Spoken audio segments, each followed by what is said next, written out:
La historia de hoy es un sombrío crescendo de temor y repugnante maldad, antes de estrellarse en las ruinas y cenizas de uno de los finales más caóticos, espantosos y siniestros que se haya visto en crímenes reales.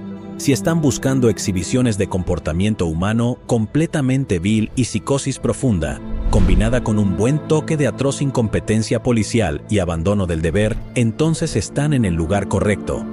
Pedro Alonso López nació el 8 de octubre de 1948 en el pequeño pueblo de montaña de Santa Isabel, Colombia. En ese momento, acababa de estallar la guerra civil entre las facciones liberal y conservadora, en lo que se llamó crudamente la violencia. Una guerra que duraría más de 10 años y que cobraría las vidas de 250.000 personas, hiriendo a otras 800.000 y desplazando a otro millón de personas. La mayoría de la guerra se libró en el campo, afectando a varios pueblos como Santa Isabel.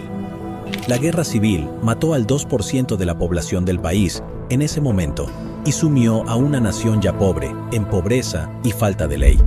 El gobierno era altamente corrupto e incompetente, y la tasa de homicidios se disparó convirtiéndose en la más alta del mundo en ese momento.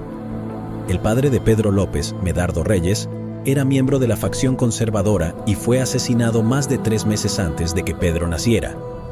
Pedro era el 7º hijo de una familia de 13 criados por su madre soltera, Benilda López, de Castañeda.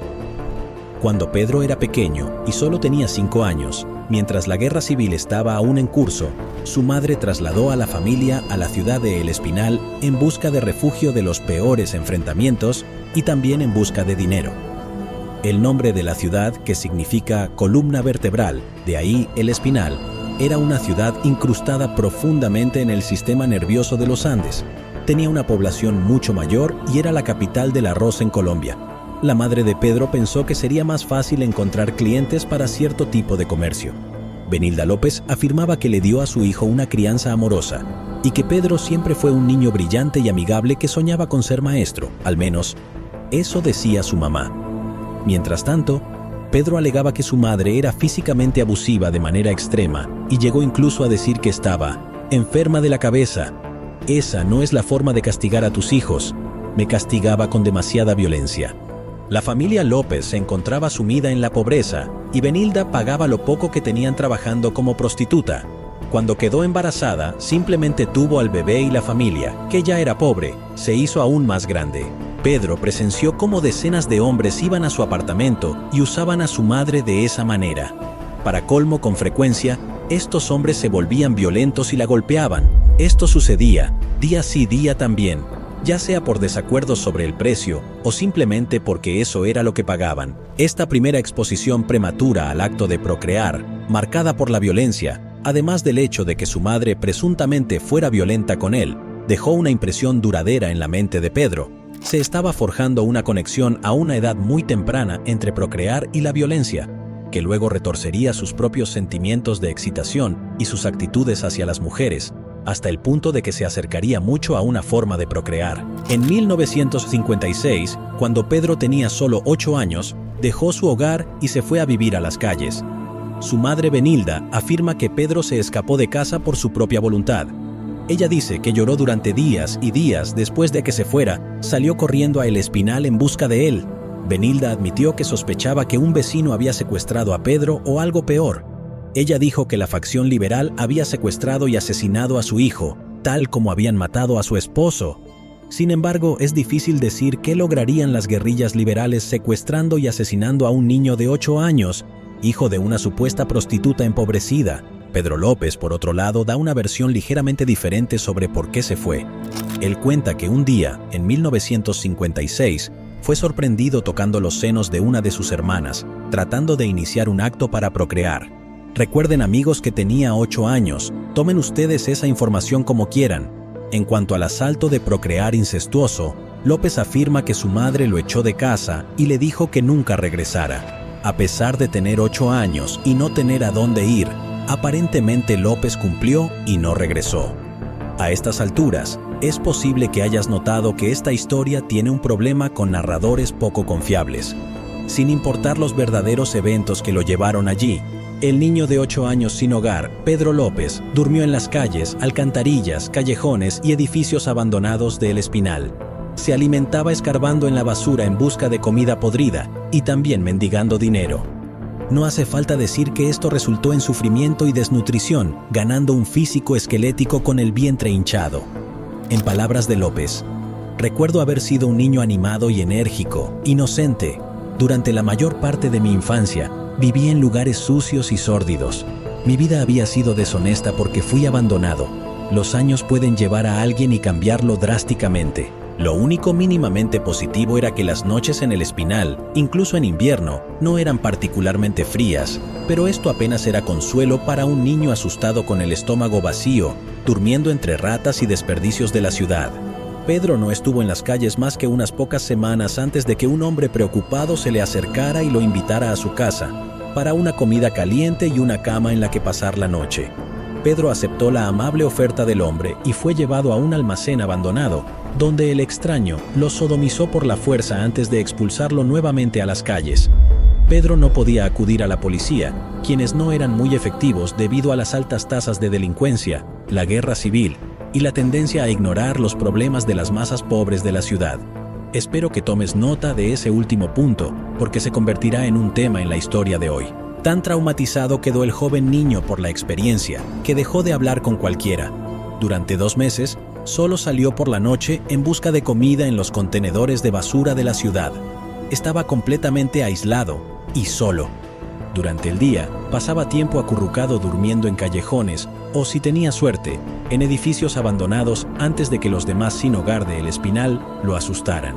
No solo Pedro tenía miedo de hablar con ellos, sino que, debido a la extrema pobreza de la época, la gran masa de personas sin hogar de la ciudad luchaba todas las noches por los lugares de descanso más protegidos de la zona. Al igual que su supuesto trato a manos de su madre, Pedro fue manoseado por un extraño que afirmaba ser amable, y el mundo fue gravemente dañado en la frágil psique del joven niño.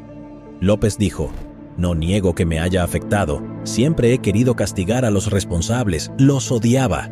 Me molesta ver a cierto tipo de persona como un adulto hombre que no respeta a un niño.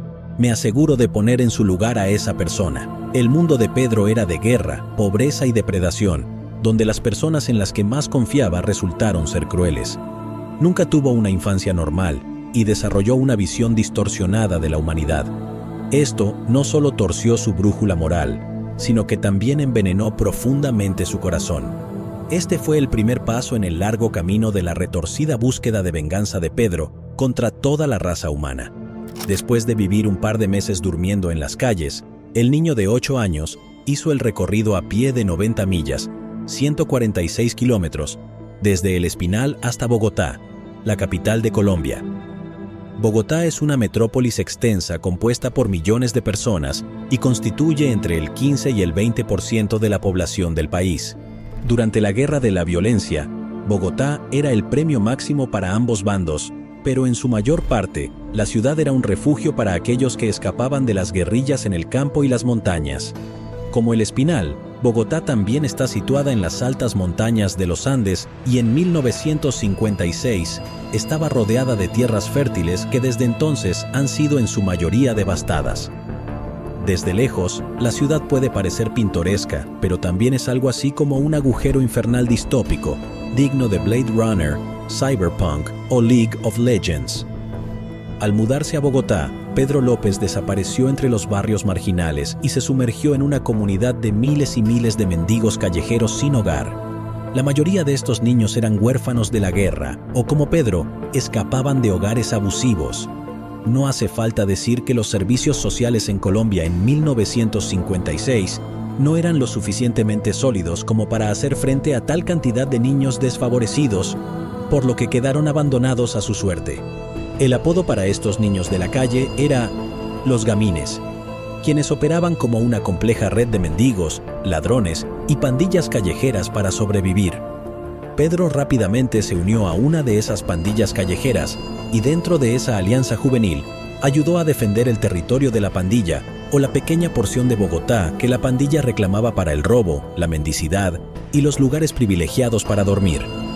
La violencia entre las pandillas era frecuente, a veces casi a diario, y se peleaba con palos, nudilleras primitivas, botellas rotas, cuchillos, cadenas y cinturones. Más de una vez, Pedro presenció cómo otro niño era asesinado por los demás. Las niñas sin hogar de la ciudad empezaban a trabajar como trabajadoras sexuales a partir de los 12 años e incluso a los 9. Los gamines también tenían que cuidarse de los adultos que podrían secuestrarlos, asesinarlos, agredirlos sexualmente o incluso reclutarlos como carne de cañón para grupos paramilitares. Algunas autoridades consideraban que los gamines eran una molestia con sus constantes peleas y robos, por lo que hacían la vista gorda ante cualquier malicia que los persiguiera. Para la década de 1970, los niños de la calle colombianos habían ganado un segundo apodo: los desechables. Mis disculpas a la Junta de Turismo colombiana por no hacer que la Bogotá histórica suene tan bien. Además de por fin hablar con otros seres humanos de nuevo y aprender a ser un ladrón y un peleador callejero, gran parte de la vida diaria de Pedro no cambió desde El Espinal. Su dieta principal seguía siendo alimentos medio podridos recuperados de la basura, seguía siendo delgado como un palo y sucio. A pesar de ser solo un niño, Pedro comenzó a fumar bazuco, una pasta de cocaína de baja calidad con la que los pobres de Colombia mezclaban sus cigarrillos. El nombre bazuco proviene de la palabra en español para basura, porque la pasta de cocaína es lo que se raspa del fondo del barril después de la producción de cocaína. Es altamente adictiva y más potente que el crack. Contiene una serie de productos químicos peligrosos como ácidos, queroseno y rastros de caucho y plástico. Puede causar cambios de humor violentos, delirios y paranoia, y Pedro se volvió adicto a ello. En 1958, cuando tenía 10 años, fue visto en la calle por una pareja estadounidense muy religiosa que se había mudado de los Estados Unidos a Colombia para trabajar. La apariencia delgada y sucia de Pedro conmovió tanto a la pareja estadounidense que se sintieron desconsolados al verlo. Después de ganarse la confianza de este niño asustadizo y nervioso con mucho esfuerzo, llevaron a Pedro a casa, lo alimentaron y le dieron un lugar para dormir. Después de 2 años viviendo en un infierno urbano y una infancia anterior en un hogar disfuncional, Pedro por fin tuvo una familia estable. En casa, recibía comidas decentes y podía jugar como un niño normal. Poco a poco, se le fue quitando el cigarro y el bazuco. En general, Pedro se comportaba bien mientras vivía con la pareja estadounidense, aliviado de haber sido rescatado de su vida en las calles. La pareja inscribió a Pedro en una escuela jesuita local para huérfanos. Pedro comenzó su educación formal, aprendiendo lo básico de lectura, escritura y aritmética por primera vez, y pasó 2 años estables viviendo así. Pero debido a un incidente, la historia de Pedro no pudo terminar allí, como un triunfo de la caridad sobre la adversidad. En 1960, cuando Pedro tenía 12 años, fue tocado por un profesor en la escuela. La traición de otra figura de autoridad adulta traumatizó aún más a Pedro y trajo de vuelta horribles recuerdos de sus años anteriores. Su desconfianza hacia los adultos volvió rápidamente. Pedro robó dinero de la oficina principal de la escuela y desapareció de nuevo en las calles sin dejar rastro. Nunca volvió a ver a la pareja estadounidense.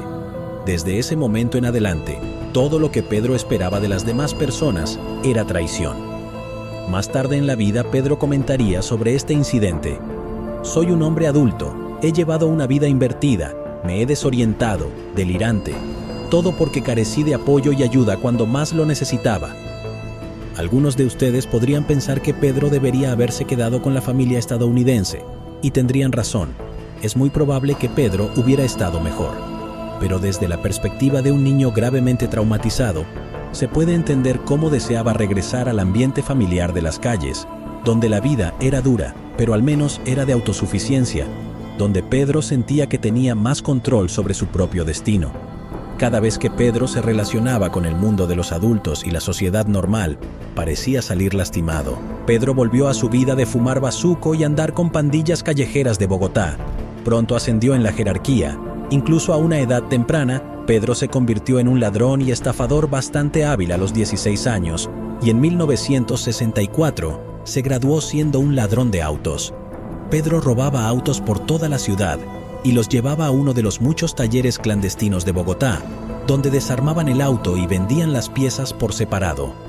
Aunque no ganaba mucho dinero con esto, y podría decirse que casi nadie en Bogotá tenía una vida decente, al menos Pedro podía tener ropa decente y mantenerse adecuadamente.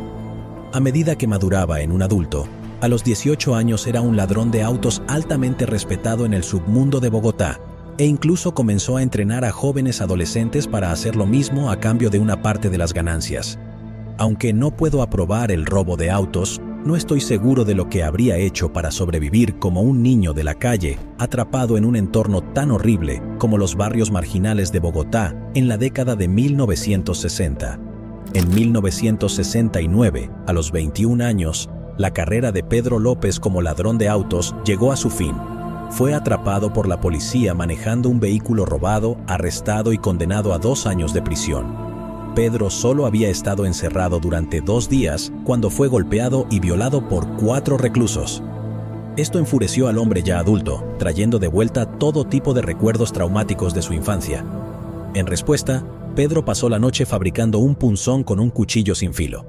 Al día siguiente, en un ataque rápido, irrumpió en las celdas de los internos cuando estaban solos y Pedro López apuñaló repetidamente a cada uno de ellos antes de que pudieran defenderse.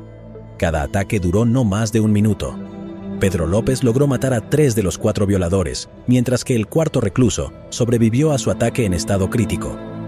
Tal era el estado del sistema penitenciario colombiano, que según López, el director de la cárcel dijo: «No es nada, no te preocupes por eso».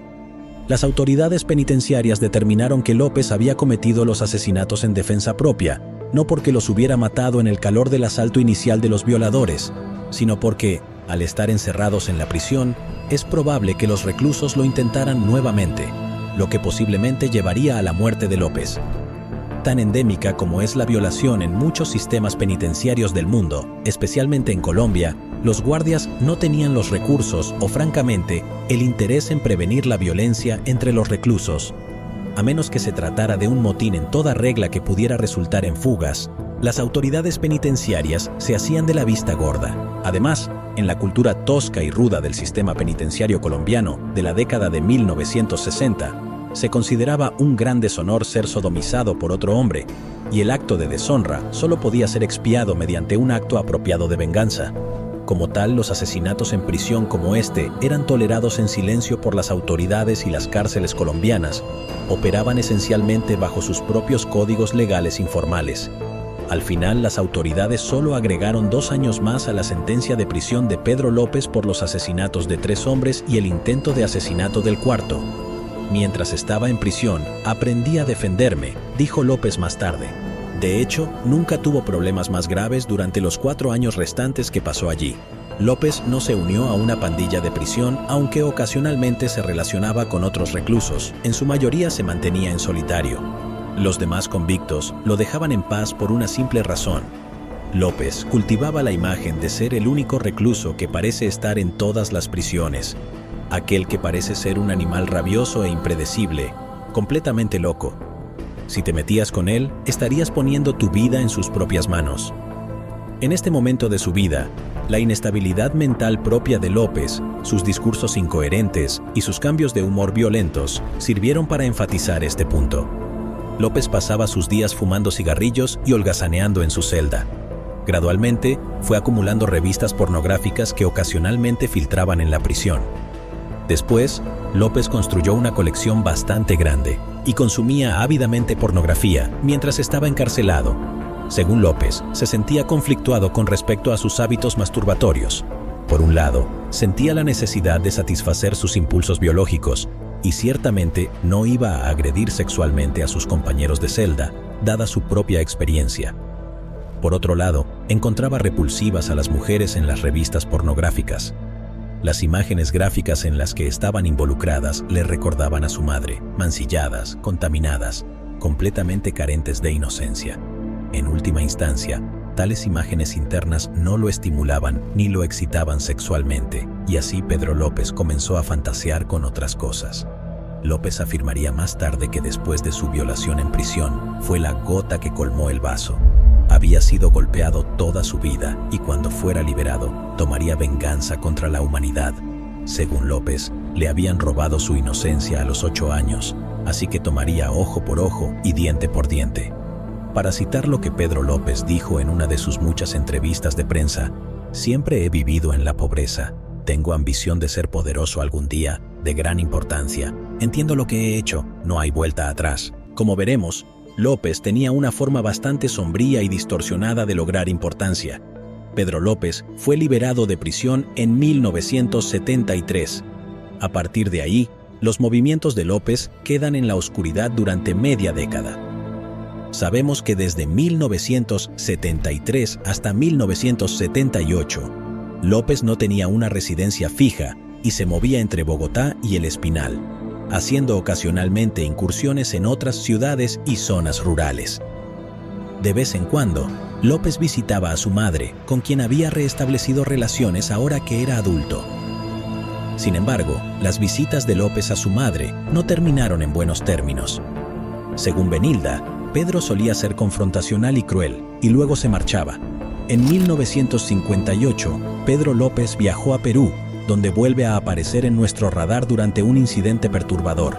En el campo y los bosques de Perú habitan diversas tribus y confederaciones del pueblo chanca, que son en su mayoría de origen aborigen y tienen diferentes dialectos y subculturas distribuidas en varias regiones del país. La sociedad agraria tradicional de los chancas se esfuerza por mantenerse lo más alejada posible de la modernidad. Resistieron la conquista del Imperio Inca y resistieron a los conquistadores españoles. Incluso hoy en día, luchan por resistir los avances del gobierno peruano y se les deja en gran medida a su suerte. En pocas palabras, no querrás meterte con ellos. En 1978, varias niñas entre las edades de 8 y 12 años desaparecieron de una comunidad chanca local y nunca se volvieron a encontrar. Un día, Pedro López fue descubierto intentando llevarse a una niña chanca de 9 años lejos del pueblo y hacia el bosque. López le dijo a la niña que estaba perdido y le pidió que lo ayudara a encontrar el camino de regreso a la carretera. Una turba enfurecida de chancas persiguió a López, lo agarró y lo enterró en la arena hasta el cuello. Sospechaban que era responsable de las recientes desapariciones de las niñas en la comunidad. Según López, los chancas estaban a punto de verter jarabe en su cara para que fuera picado repetidamente por un enjambre de miles de hormigas balas altamente tóxicas. Puede sonar como una historia fantasiosa para los occidentales, pero en realidad es una forma de castigo razonable en esa región. Sin embargo, una trabajadora misionera cristiana intervino, convenciendo a los chancas de entregar a López a la policía local. López estaba atado con cuerda y fue arrojado en la parte trasera del jeep de la misionera. La mujer condujo a López a la comisaría local. Allí el oficial encargado no pudo determinar realmente que hubiera alguna evidencia de que López fuera responsable de las desapariciones de las niñas y realmente no deseaba convocar a una investigación. Tampoco López fue atrapado haciendo algo criminal con la niña de 9 años, aparte de afirmar estar perdido y presuntamente intentar secuestrarla. En ningún momento del incidente López usó coerción física o agarró a la niña, y el oficial descubrió que López era un vagabundo de Colombia, así que simplemente decidió deportarlo. El oficial ordenó a la misionera que llevara a López a la frontera y lo liberara, lo cual la mujer hizo diligentemente. Pedro López regresó a Bogotá, donde en 1978 secuestró, violó y estranguló a una niña cuyo nombre y edad exacta no se revelan. Sus restos no se encontraron hasta 4 meses después, y López no fue incluido en una lista de sospechosos potenciales. En 1979, en El Espinal, López se sabe que secuestró, violó y estranguló a otra niña llamada Flora Alba Sánchez. Su cuerpo fue encontrado meses después en las afueras de El Espinal, y su madre afligida la identificó por el vestido que llevaba. Una vez más, López no fue incluido en ninguna lista de sospechosos policiales en ese momento. Además, ambas niñas provenían de familias pobres y, de acuerdo con la conducta policial típica en ese momento, los casos no eran realmente dignos de muchos, si es que había alguno, recursos policiales para investigar. En abril de 1979, Pedro López viajó a Ecuador, donde se estableció en la ciudad montañosa de Ambato. Tenía una población moderadamente grande de unos cientos de miles, en la que López se mezclaba como un vagabundo entre una comunidad de personas sin hogar bastante grande. López luego diría que las niñas ecuatorianas son más suaves y confiadas que las niñas colombianas. Nunca gritan, no esperan nada, son inocentes. El 5 de mayo de 1979, López se acercó a Hortensia Lozada, una niña que vendía periódicos para complementar los ingresos de su familia. López le pidió a Hortensia que fuera su guía y la llevó a las afueras de la ciudad, donde la agredió sexualmente y la asesinó, enterrando su cuerpo debajo del puente en una tumba poco profunda. Estaba envuelta en los periódicos que vendía ese día. No hubo ninguna investigación policial tras su desaparición. Por lo tanto, Pedro López extendió sus actividades a través de las 11 provincias ecuatorianas. En Ambato mismo, las niñas jóvenes comenzaron a desaparecer a un ritmo alarmante. Los padres de las niñas desaparecidas informaron a la policía, pero se negaron a investigar. La línea oficial de la policía en 1979 era que estas niñas probablemente se habían escapado. En realidad, había solo un par de razones para la inacción policial. En primer lugar, López no era el único depredador activo en Ambato en ese momento.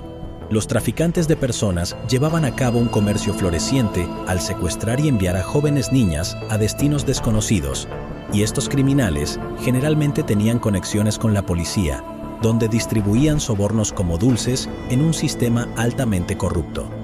Supuestamente, la policía pudo haber asumido que las desapariciones estaban relacionadas con los traficantes de personas y se abstuvieron de meterse en problemas al iniciar siquiera una investigación superficial. 2. La policía generalmente no investigaba los delitos cometidos contra los pobres locales. Los recursos y la fuerza policial eran limitados debido a la escasa financiación gubernamental, y estos recursos se enfocaban en servir bien a la ciudadanía más adinerada.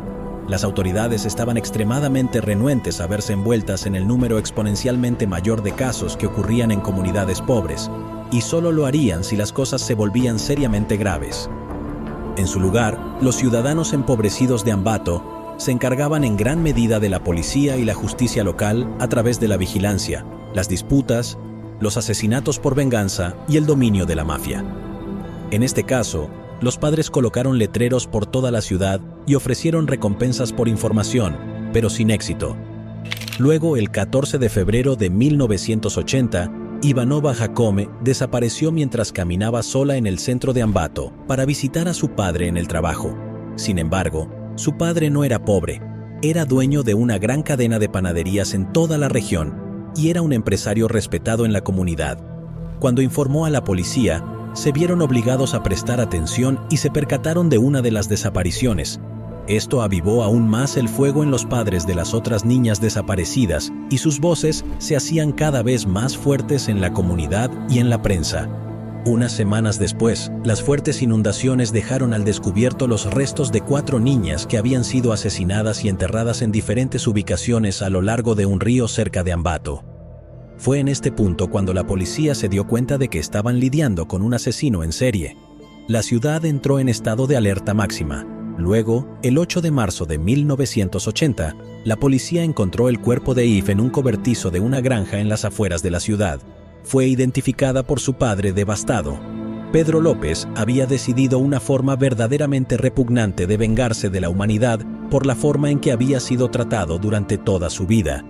Si él había perdido su inocencia a los 8 años, haría lo mismo con los demás. Mientras tanto, porque había pasado desapercibido durante tanto tiempo, su sentido de justicia propia y narcisismo alcanzaron niveles delirantes. Pero luego declaró: «Soy Dios, doy vida y la quito». Es domingo, 9 de marzo de 1980. Hoy se celebra el Festival Local de Frutas y Flores de Ambato. Los puestos de mercado se instalaron en la plaza, rebosantes de verduras, flores frescas, textiles y vendedores que ofrecían comida caliente y pasteles dulces. El ambiente del festival se vio ligeramente empañado por la noticia de un asesino en serie y secuestrador de niñas pequeñas que estaba suelto en la comunidad. La preocupación pública y la frustración se había estado acumulando en Ambato durante meses y el descubrimiento altamente publicitado del cuerpo de Ivanova Jacome el día anterior tuvo el mismo efecto que agitar un soplete en una fábrica de dinamita. Pedro López asistió a los mercados oliendo pequeños adornos, pulseras baratas y candados. Detectó a María Ramón, de 12 años, que estaba ayudando a su madre Carolina en un puesto de comida caliente. López permaneció en el mercado durante la mayor parte del día, observando fijamente a la joven y luego, a las 4 de la tarde, López se acercó al puesto y le preguntó a Carolina qué tipo de comida ofrecía. Le indicaron y apareció la indecisión. Se tomó su dulce tiempo mirando en todas las ollas, pero al mismo tiempo, López seguía mirando a la hija de Carolina como si tratara de llamar su atención. Seguía haciendo gestos para que ella se acercara. María le dijo a su madre que este hombre la estaba mirando de manera extraña y que se sentía incómoda. En otras circunstancias, tal vez simplemente le dirías al hombre que deje de mirar a tu hija, o incluso le dirías al hombre que está siendo un pervertido y que se largue. Los padres más sobreprotectores entre nosotros podrían haber amenazado con golpear al hombre y hacer que sus dientes chocaran en su garganta maloliente. Pero estas no eran circunstancias normales.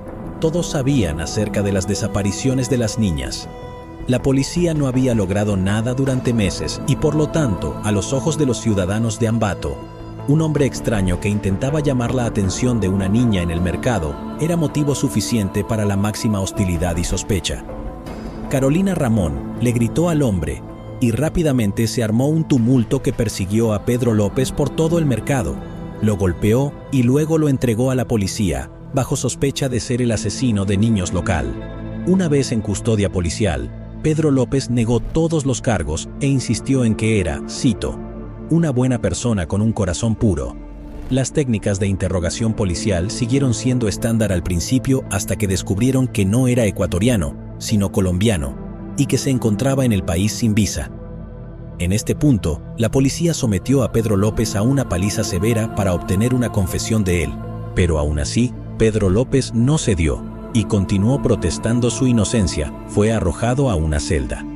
Mientras tanto, con el fin de extraer información del sospechoso, el capitán de policía, Pastor González, fue hecho compañero de celda de López, donde se hizo pasar por un violador compañero. Debido al primer nombre del capitán, Pastor, a menudo se le representa en programas de crímenes reales como un sacerdote encubierto. A Pastor González le tomó algunos días hacer hablar al sospechoso y casi un mes para extraer lentamente toda la información relevante. Pedro López le confió a Pastor que desde su llegada a Ecuador había estado matando un promedio de 3 niñas por semana en todo el país, pero desafortunadamente ese era solo el comienzo. Durante una entrevista de prensa posterior, el Pastor González declararía: durante 27 días apenas dormí por miedo a ser estrangulado, pero engañé a López para que confesara. Se jactó de sus asesinatos uno tras otro, ocurridos en Ecuador, Colombia y Perú. Fue más allá de mis peores pesadillas, me lo contó todo. Entre las largas horas de incoherentes divagaciones de Pedro, se filtraban fragmentos de información espeluznante. González se sintió tan enfermo y traumatizado por lo que estaba escuchando que tuvo que abandonar su misión, golpear la puerta de la celda y pedir a sus compañeros oficiales que lo liberaran. Pedro López confesó haber secuestrado, violado y asesinado a 110 niñas de entre 8 y 12 años en Ecuador, entre abril de 1979 y marzo de 1980. Además, admitió haber matado a 140 niñas en Colombia entre 1973 y 1977, otras 50 a 80 en Perú, durante su breve estadía en el país en 1978. Eso equivale aproximadamente a 2 niñas por mes en Colombia, a 2 niñas por semana durante su tiempo en Perú, y entre 2 y 3 niñas por semana en Ecuador. El aumento de la frecuencia de Colombia a Perú y a Ecuador implicaría un patrón típico de escalada, aunque a una escala sorprendentemente grande. En total, Pedro López confesó haber matado a más de 300 niños en un periodo de aproximadamente 7 años. López diría en una entrevista de prensa: «Soy el peor de los peores. Tal vez llegué tan lejos debido a mi ignorancia. Soy lo más bajo de lo bajo, tal vez incluso un animal completo». López tenía un tipo específico de víctima. Caminaba entre el mercado buscando una niña con una cierta expresión en su rostro, una expresión de inocencia y belleza. Debía ser una buena niña, tal vez trabajando con su madre. A veces la observaba durante 2 o 3 días, esperando el momento en que estuviera sola. El modus operandi de López era seleccionar niñas que parecieran ser blancos fáciles y a quienes la policía no se esforzaría mucho por encontrar. Mayormente elegía niñas, ya sea parcial o totalmente de ascendencia indígena. Una vez dijo: «Pasé muchos días siguiendo a familias adineradas y a sus hermosas hijas rubias, pero nunca tuve la oportunidad de llevarme a alguna. Sus padres estaban demasiado atentos». Él elegía a niñas pobres, a aquellas que vendían cosas en las esquinas de la calle, o a niñas aborígenes que vivían en lo más profundo del campo. López nunca obligaría físicamente a las niñas a ir con él. sino que las encantaría para alejarlas y tener una negación plausible en caso de que la abducción fuera interrumpida. López fingiría estar perdido y necesitar un guía, o ganaría su atención ofreciéndoles baratijas y adornos. Su enfoque general era parecer lo más gentil, inofensivo y desamparado posible para que las niñas pequeñas sintieran lástima por él. Los números alegados son lo suficientemente horripilantes, así que seré bastante rápido y directo sobre lo que ocurría a continuación. López llevaría a las niñas a áreas aisladas, frecuentemente en los límites de la ciudad, y luego las sometería. Luego, dejaría a las niñas vivas y dormiría junto a ellas toda la noche, susurrándoles cosas reconfortantes para calmarlas y hacerles creer que podrían regresar a casa al día siguiente. Luego, al amanecer, López volvería a agredir sexualmente a las víctimas y las estrangulaba. López dijo que esperaba al amanecer para poder ver sus ojos cuando lo hacía. Luego, López colocaría el cuerpo de la víctima en posición y hablaría con él durante horas, a veces teniendo lo que él llamaba una fiesta del té o jugando juegos infantiles de un solo lado. Con frecuencia, se refería a sus víctimas como muñecas. Posteriormente, López se aburriría, ocultaría el cuerpo y se iría. Después de un periodo de enfriamiento de aproximadamente una semana y más recientemente, solo un día o dos, iría y encontraría otra víctima. Debido al alto número de víctimas de López, más de una vez, López llevaría múltiples víctimas al mismo lugar que los crímenes anteriores. A partir de ese momento, López fue sacado y disfrazado de policía mientras guiaba a la policía a nuevos lugares de entierro. Durante una salida, López agarró el cráneo de una niña y lo colocó bajo su brazo mientras posaba con él y le pidió a uno de los policías que tomara una foto. Rápidamente se la quitaron a López. López quería que la macabra imagen lo inmortalizara en los libros de historia, ya que López afirmaría varias veces a la prensa que ahora que había sido arrestado, su vida podría ser truncada por la extradición, la ejecución o el asesinato en prisión. Quería asegurarse de tener algún impacto en la historia. En general, a López le encantaba toda la atención de este sombrío espectáculo. No mostraba ningún remordimiento diciendo: cuando uno muere, pierde por completo sus emociones y su capacidad de ver. En la muerte puedes olvidarte de quién eres porque todo lo que hiciste se evapora en el vacío. En última instancia, Pedro López fue diagnosticado como un sociópata con trastorno de personalidad antisocial. No sabía distinguir entre lo correcto y lo incorrecto. No sentía remordimiento ni empatía. Los psicólogos especularon que, si su crianza hubiera sido diferente, Pedro no habría terminado con tales patologías mentales, o al menos no serían tan pronunciadas y exacerbadas. En resumen, se considera que López es más probablemente un asesino en serie creado por el entorno en lugar de la naturaleza. Sin embargo, muchos programas de crímenes reales de alto perfil lo han retratado como una manzana podrida desde el principio con fines dramáticos. Pedro López fue acusado de 110 cargos de asesinato en Ecuador, en su mayoría basados en sus propias confesiones. En el juicio del 31 de julio de 1981, López se declaró culpable de 57 asesinatos donde se encontraron los cuerpos. Desafortunadamente, en ese momento en Ecuador no existían las sentencias consecutivas y se consideraba inconstitucional ser acusado de más de una categoría de un delito. Eso significaba que, si secuestrabas, violabas y matabas a una persona, ya sea una, 100 o 1000, recibirías exactamente la misma condena. Y así, por el secuestro, violación y asesinato de 57 a 110 jóvenes en Ecuador, Pedro López recibió la máxima condena de ese momento, solo 16 años. Eso equivale a entre 1,5 a 3 meses de prisión por cada niño que López asesinó en Ecuador.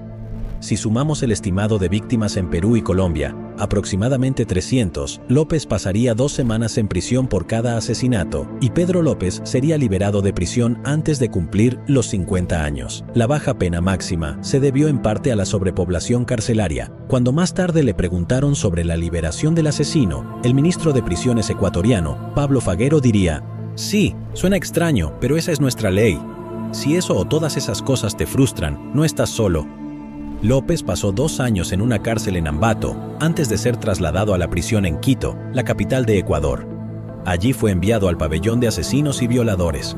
López pasaba sus días solo, fumando bazuco, esos cigarrillos de cocaína que solía disfrutar de joven. Ni siquiera estoy seguro de si debería sorprenderme que haya logrado obtenerlos en prisión, dado lo que acabo de decir sobre su condena. López pasaba sus días leyendo pornografía, escribiendo en su diario y tallando monedas con Jesús en un lado y el diablo en el otro. López daba entrevistas a la prensa siempre que podía, disfrutaba de la atención. Inventó una historia de que tenía una personalidad dividida y que un hombre llamado Jorge Patiño era en realidad el responsable de los asesinatos. Decía: «Yo no cometí los asesinatos, participé en los actos y estuve involucrado en ellos. Patiño estaba amenazando con matarme y si intentaba dejarlo, probablemente me habría matado». No está claro si este Jorge Patiño era realmente una manifestación de la enfermedad mental de Pedro López o simplemente una invención que López usó para llamar la atención de la prensa. Dejo que decidas tú. A lo largo de su condena de 16 años, Pedro López prometió repetidamente que si fuera liberado, volvería a matar. Pedro López fue liberado de prisión después de 16 años, el 31 de agosto de 1994. Después de cumplir 14 años de su condena original de 16 años. Fue liberado por buen comportamiento. Los padres de las víctimas estaban devastados y pedían justicia por mano propia, ofreciendo una recompensa de $25,000 por la cabeza de López. Mientras tanto, unas horas después de su liberación, López fue recapturado por las autoridades ecuatorianas y se ordenó su deportación de regreso a Colombia. Fue entregado al día siguiente y las autoridades colombianas arrestaron a López por el asesinato de Flora Alba Sánchez, de 12 años, en 1979. La esperanza era encontrar a López culpable de asesinato en Colombia y encarcelarlo de por vida, o de lo contrario llevarlo frente a un pelotón de fusilamiento. Mientras tanto, la presión pública creció en Ecuador para reformar las sentencias de los asesinos múltiples y unos años más tarde, la pena máxima se aumentó de 16 a 25 años. Pedro López fue declarado culpable del asesinato de Flora Alba Sánchez, aunque no fue juzgado por ninguno de los otros 140 asesinatos que afirmó haber cometido en Colombia, ni nunca se le pidió cuentas por ningún asesinato en Perú. Luego, a fines de 1995, López fue declarado demente y encerrado en un asilo en Bogotá. Después de poco más de 2 años de encarcelamiento en el asilo, un psiquiatra evaluó a Pedro López y lo declaró cuerdo. López fue liberado de nuevo ante un público indignado en febrero de 1998, con la condición de que continuara con el tratamiento psiquiátrico y se presentara una vez al mes ante un juez. Además, López tuvo que pagar una fianza de solo $50, que equivale aproximadamente a 16 centavos por víctima. Al ser liberado a principios de 1998, López viajó a El Espinal para visitar a su madre, Benilda. Según ella, López la saludó diciendo que se arrodillara para que él pudiera bendecirla, a lo que Benilda respondió que ella era su madre y si alguien debía arrodillarse, era él. Pedro López probablemente se arrodilló en una rodilla para recibir la bendición de su madre. Luego comenzó a exigir agresivamente su parte temprana de la herencia. Benilda respondió que era muy pobre y le preguntó a su hijo cómo iba a darle algo cuando todo lo que tenía era una silla y una cama. López luego arrastró la cama y la silla hacia la terraza, a plena vista del público, y gritó a la calle: «¿Quién va a comprar estas cosas? Si no, les prenderé fuego». Una mujer se acercó y compró los muebles, después de lo cual López se fue rápidamente. Esa fue la última vez que alguien informó haber visto a Pedro López. En 2002, Interpol emitió una alerta para capturarlo, ya que se convirtió en el principal sospechoso de otro asesinato de un niño en Colombia. Más allá de eso, no hubo un aumento significativo en los casos de personas desaparecidas en Colombia, Perú o Ecuador en los años inmediatamente siguientes a la liberación de López. Casi un cuarto de siglo después, todavía no tenemos idea de a dónde fue López después de visitar a su madre en El Espinal. No sabemos si el monstruo de los Andes volvió a matar y no tenemos ni idea de si está vivo o muerto. En este momento, Pedro López tendría 73 años. Llegados aquí, ¿acaso no has visto este otro crimen? Yo no me lo perdería, ¿eh?